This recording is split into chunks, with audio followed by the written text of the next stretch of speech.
My mother gave my college fund to my brother, and 15 years later she asked me to co-sign her loan. I remember standing in our kitchen the day she finally told me the truth about where my savings went. Her voice stayed calm, almost casual, as though she was mentioning something small instead of something life-changing. I had been saving for that account since I was 12 years old, working summer jobs and birthday money faithfully. That fund represented years of sacrifice, discipline, and quiet dreams I had carefully built around attending a good university. I grew up in a modest house in Ohio, where my mother, Linda, worked double shifts to keep us afloat financially.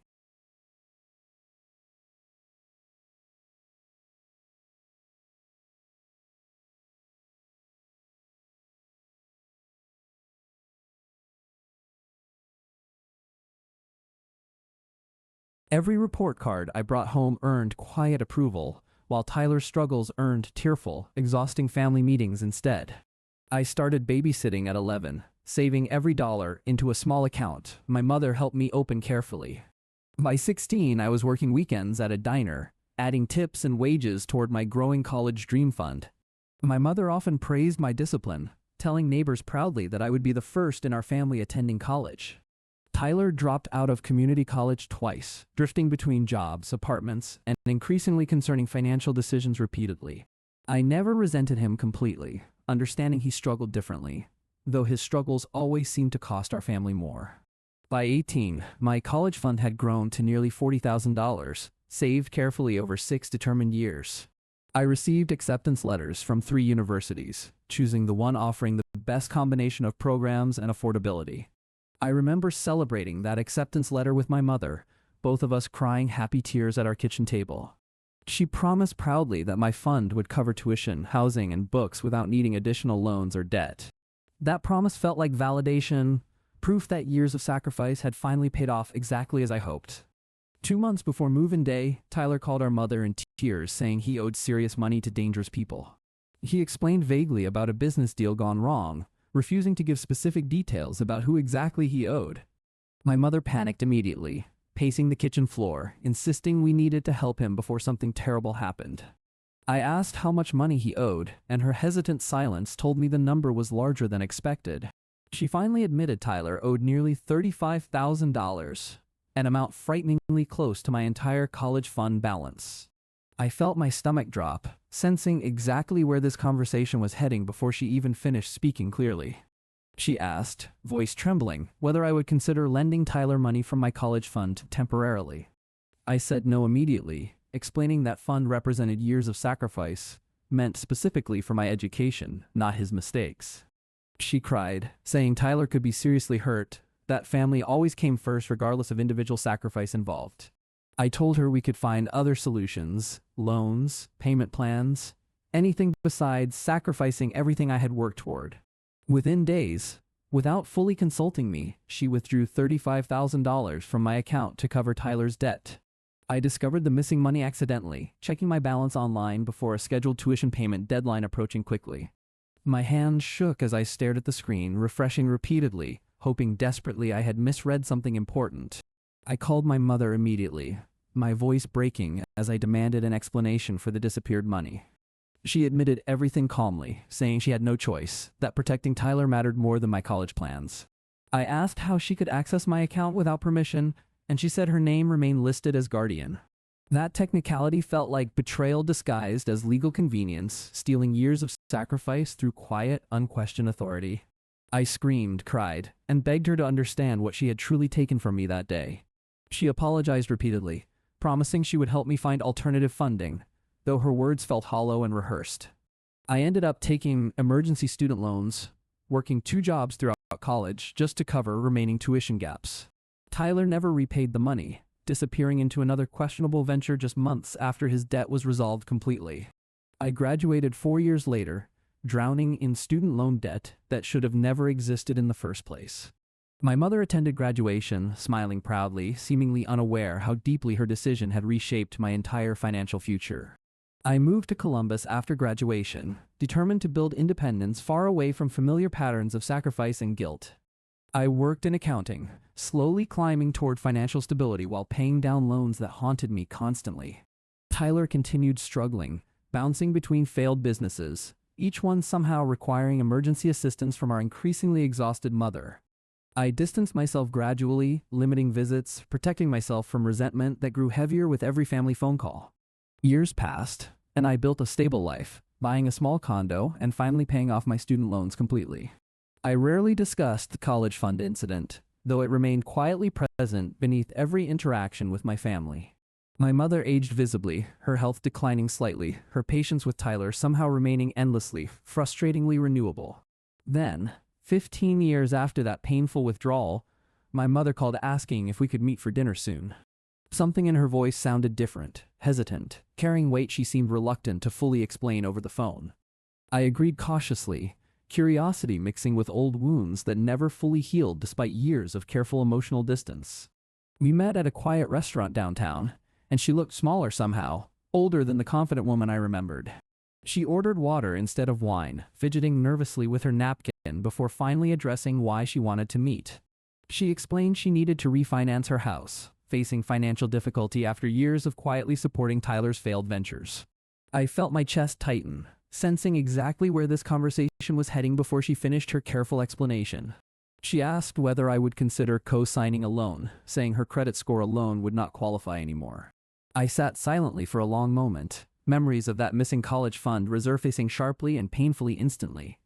I asked directly why her credit had deteriorated so significantly, and she hesitated before admitting uncomfortable, complicated details. She revealed she had taken multiple loans over the years, repeatedly bailing Tyler out of increasingly serious financial trouble. I asked how much total debt existed, and her answer left me stunned into uncomfortable, disbelieving silence. She had accumulated nearly $120,000 in debt, largely connected to Tyler's ongoing financial rescues. I asked where Tyler was now, and she admitted he had moved across the country, rarely calling anymore. That answer stung deeply, realizing she had sacrificed her financial security for someone who barely remained present anymore. I told her I needed time to think, refusing to make hasty emotional decisions regarding something this significant. She nodded, understanding, though disappointment flickered briefly across her tired, aging face before she composed herself again. That night, I sat alone in my apartment, replaying the college fund conversation from 15 years earlier repeatedly. I called my husband, Mark, explaining everything, watching his expression shift between sympathy and protective concern simultaneously. He reminded me gently that I owed my mother nothing, especially considering how carelessly she handled my trust previously. I agreed, yet something deeper pulled me toward understanding the full situation before making any final, permanent decision. I decided to research exactly how serious her financial situation truly was before responding to her difficult request. I contacted a financial advisor, Rebecca Chen, explaining the situation and asking for professional guidance regarding co-signing risks. Rebecca warned that co-signing would legally bind me to her debt, regardless of whether she eventually defaulted completely. She suggested reviewing my mother's complete financial history before considering any commitment involving shared legal responsibility. I asked my mother for permission to review her financial documents, and she reluctantly agreed after some hesitation. Reviewing those documents revealed a troubling pattern of loans, taken specifically to cover Tyler's repeated business failures. I discovered she had remortgaged her house twice, each time explaining the withdrawal as necessary emergency assistance for Tyler. The deeper I researched, the clearer it became my mother had sacrificed her entire retirement security for my brother. I found bank statements showing she had sent Tyler money monthly for years, quietly depleting her savings account steadily. This discovery complicated everything, transforming a simple loan request into something resembling decades of enabling financial dysfunction. I met Rebecca again, asking whether refinancing a loan would actually solve my mother's underlying financial problems long-term. She confirmed refinancing would only provide temporary relief unless the pattern of supporting Tyler financially finally stopped completely. I realized simply co-signing without addressing root causes would only delay an inevitable, larger financial collapse eventually. I decided I needed to understand Tyler's current situation before making any decisions regarding my mother's request. I called Tyler directly, something I had not done in nearly 2 years, demanding honest answers about his finances. He seemed surprised hearing from me, initially deflecting before finally admitting his current business was struggling significantly again. I asked whether he knew about our mother's mounting debt, and his guilty silence confirmed he understood completely. He admitted feeling guilty but insisted their situation felt manageable, downplaying the severity revealed by my careful research. I told him honestly that our mother's retirement security was disappearing because of decisions he refused acknowledging seriously. He became defensive, blaming circumstances beyond his control, refusing to accept responsibility for the pattern clearly established. That conversation confirmed what I already suspected, that nothing would change unless someone finally enforced real accountability. I decided co-signing without conditions would simply enable another cycle of enabling behavior neither Tyler nor Mom could break. I requested another meeting with my mother, insisting this time we discuss the entire situation honestly and thoroughly. She seemed nervous, sensing this conversation would require confronting patterns she had avoided examining for many years. I spent the following week preparing documentation, financial projections, and possible solutions with Rebecca's professional guidance carefully. Mark supported me throughout, reminding me nightly that boundaries protected love rather than destroying genuine family connection. I also researched family financial counseling resources, hoping we could address these patterns constructively rather than punitively. I decided my response needed to protect my own financial future while genuinely offering my mother meaningful help. The night before our meeting, I barely slept, rehearsing exactly what I planned to communicate clearly and firmly. Mark held my hand, reminding me that honesty, even difficult honesty, ultimately strengthened relationships worth genuinely preserving. The morning of the meeting arrived, and I dressed carefully, choosing confidence over nervous uncertainty churning inside me. I drove to my mother's house, the same house connected to memories both warm and painfully complicated simultaneously. She greeted me at the door, looking tired, older, carrying visible weight from years of financial and emotional strain. We sat at her kitchen table, the same table where she once promised my college fund remained protected completely. I began by acknowledging how difficult this conversation would be, wanting her to understand my intentions came from love. She nodded, tears already forming, seemingly aware this conversation would finally address years of unspoken, accumulated tension. I explained I had reviewed her financial documents thoroughly, understanding the complete scope of her mounting, serious debt. Her face flushed with embarrassment, admitting she felt ashamed realizing how deeply Tyler's needs had consumed her finances. I told her honestly that I could not simply co-sign without addressing the underlying pattern causing this crisis. She asked what that meant specifically, her voice trembling with uncertainty about what I might be suggesting. I explained I was willing to help financially, but only under conditions ensuring genuine accountability moving forward together. I proposed we consult a family financial counselor, someone who could help establish healthy boundaries around supporting Tyler. I also suggested Tyler needed to acknowledge his role, potentially contributing toward repaying some portion of the accumulated debt. She hesitated, saying Tyler struggled enough already, worried this conversation might damage their already fragile, complicated relationship further. I reminded her gently that protecting Tyler from consequences had already cost her financial security and nearly cost mine. I told her I remembered exactly how it felt discovering my college fund disappeared without warning 15 years earlier. Her eyes filled with tears, finally acknowledging the weight of that decision she had minimized for many years. She apologized, her voice breaking, admitting she had prioritized Tyler's immediate crises over my long-term educational future repeatedly. I told her I appreciated that acknowledgement, though healing required more than words spoken during one difficult conversation. I explained my conditions clearly, stating I would help with refinancing only if she agreed to financial counseling.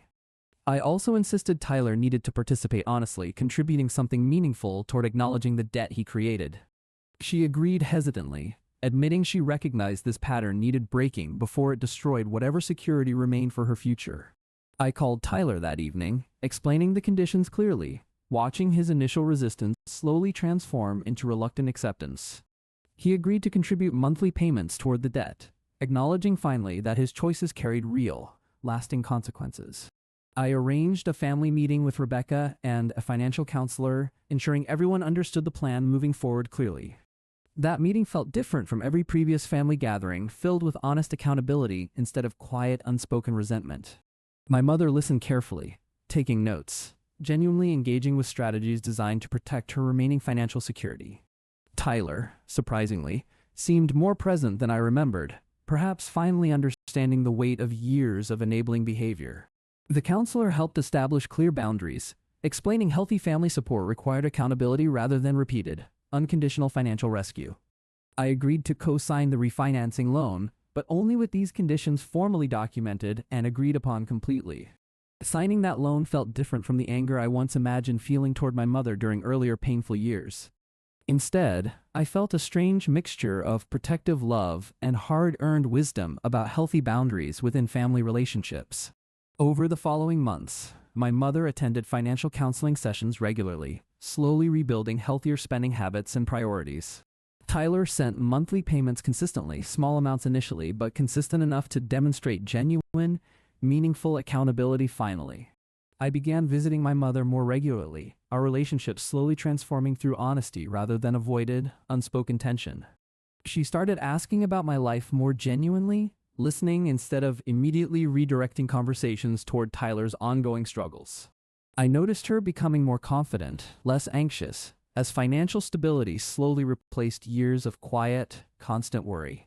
6 months later, she thanked me during a quiet dinner, acknowledging how much that difficult conversation had ultimately helped. I told her I forgave her, not because she deserved automatic forgiveness, but because carrying resentment exhausted me completely.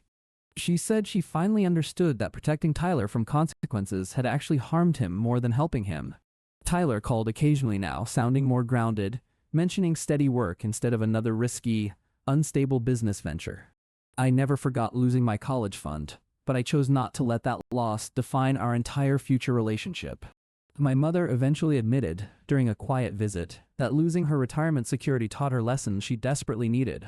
She said watching me build genuine boundaries finally revealed how her unconditional rescuing had enabled unhealthy patterns for years.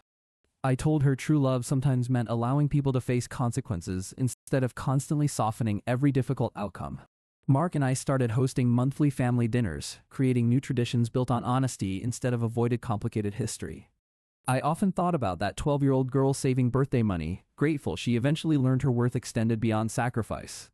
Her disappointment had taught me boundaries, resilience, and the courage required to demand accountability within complicated family relationships. 2 years after that difficult kitchen conversation, my mother's finances stabilized completely, debt finally manageable and controlled. I watched her sitting peacefully in her garden, understanding healing sometimes arrives slowly through consistent effort rather than dramatic transformation. Tyler visited for Thanksgiving, bringing homemade pie instead of another crisis requiring immediate, exhausting financial intervention. I realized true accountability was never about punishment, but about protecting everyone involved from repeating painful, destructive patterns. My mother thanked me again, admitting she finally understood boundaries as an expression of love rather than rejection. That small acknowledgement meant more than any repayment could have offered during our years of painful, unspoken tension. I thought back to that devastating phone call 15 years earlier, realizing how much both of us had transformed.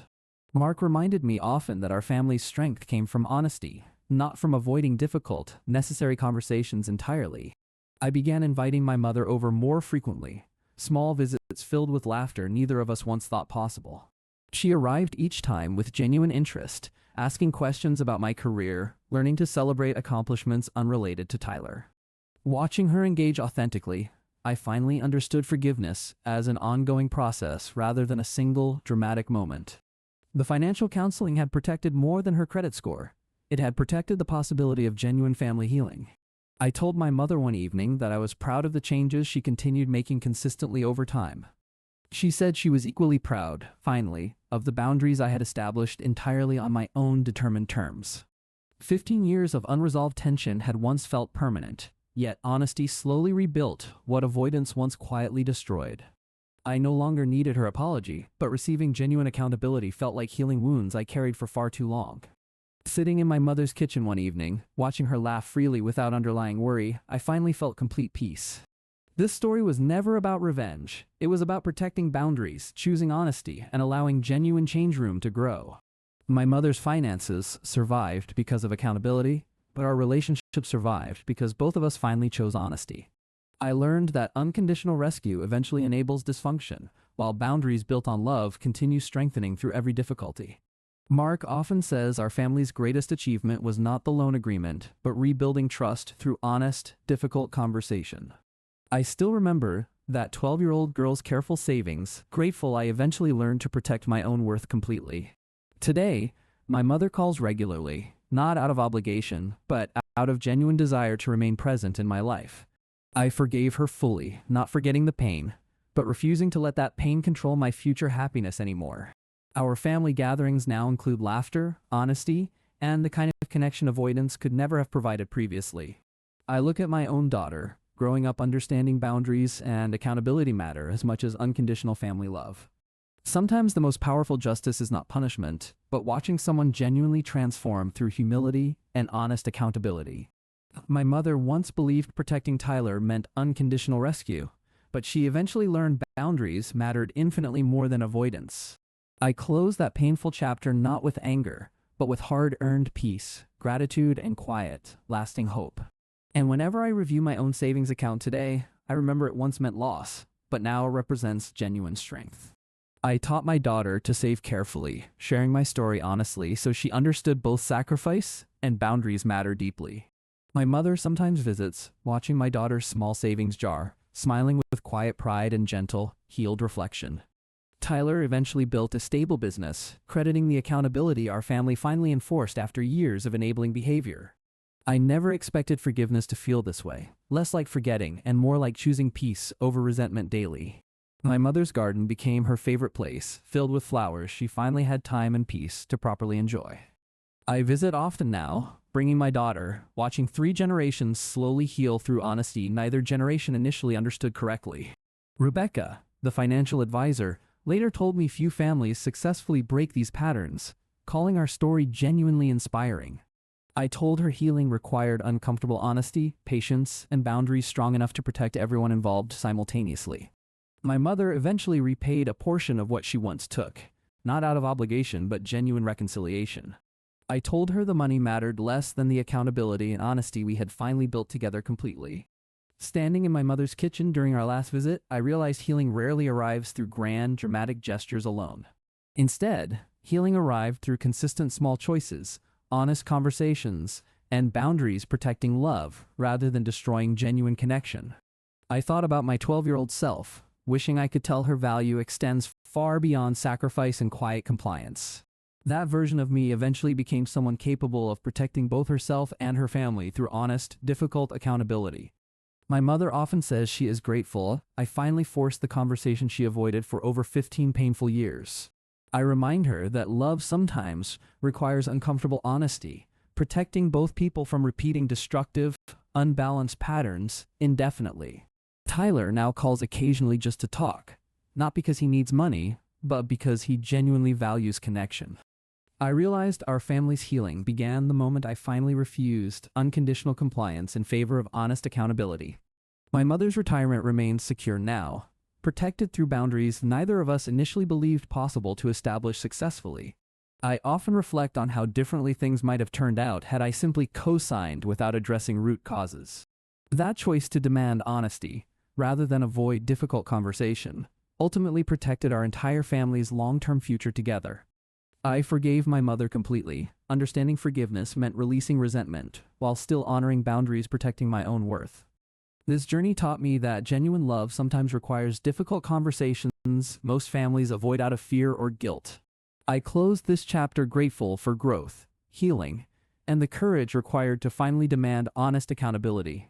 And whenever I think about that missing college fund today, I remember it ultimately led toward genuine, lasting family healing.